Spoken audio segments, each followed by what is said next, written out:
Bonjour, ici Message Lumière de la famille Myriam. Quelle joie de te retrouver aujourd'hui. Je suis la petite sœur Sophie et je suis de la mission de Belgique. Aujourd'hui, nous allons partager l'Évangile selon Saint Luc et j'ai envie d'intituler cet Évangile « Défense de nourrir les loups ».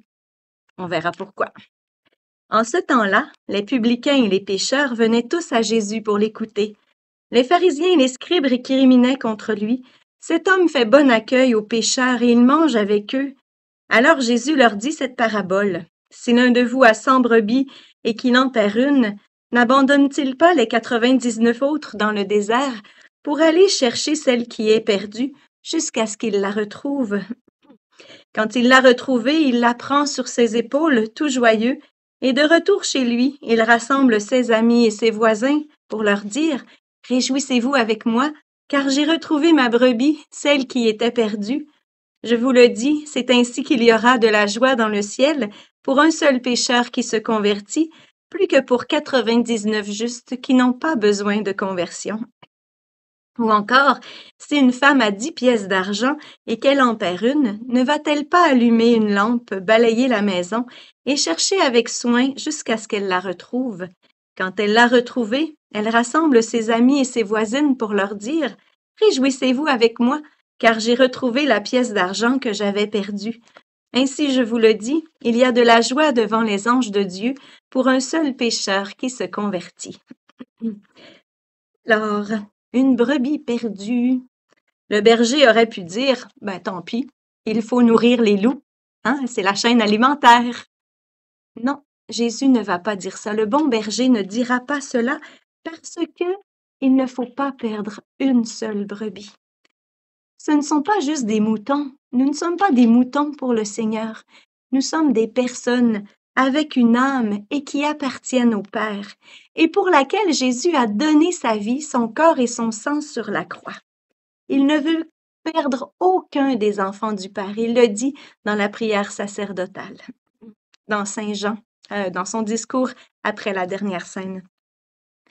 Et il fera tout pour leur conversion. Dieu le Père envoie le soleil, la pluie, sur les méchants et sur les bons. Il donne la paix, le bonheur, pour que ses enfants puissent découvrir sa bonté.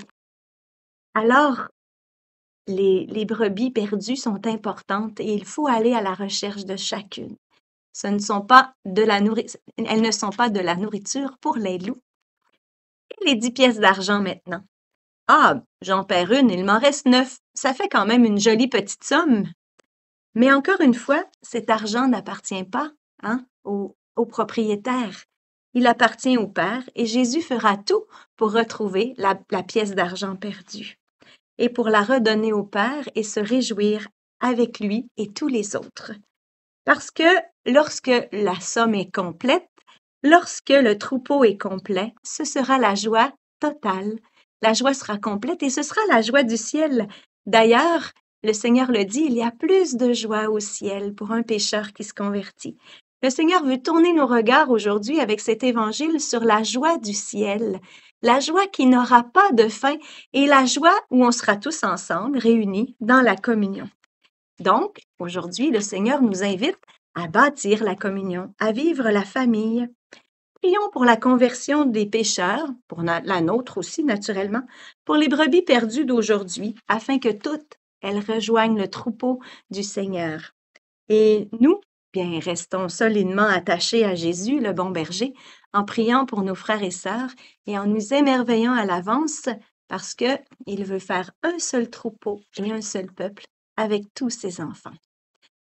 Nous sommes allés voir le film du Sacré-Cœur cette semaine. Ici en Belgique, il y a une phrase que je voudrais te partager qui était tellement belle. L'amour du Sacré-Cœur, c'est de l'amour à haute température. On est invité à vivre cet amour, nous aussi, à haute température, à prier pour nos frères et sœurs. Le Seigneur les aime, il veut les réunir dans l'unité. Allons-nous participer à cette joie? Je te souhaite une belle journée. Au revoir et à demain. Jésus.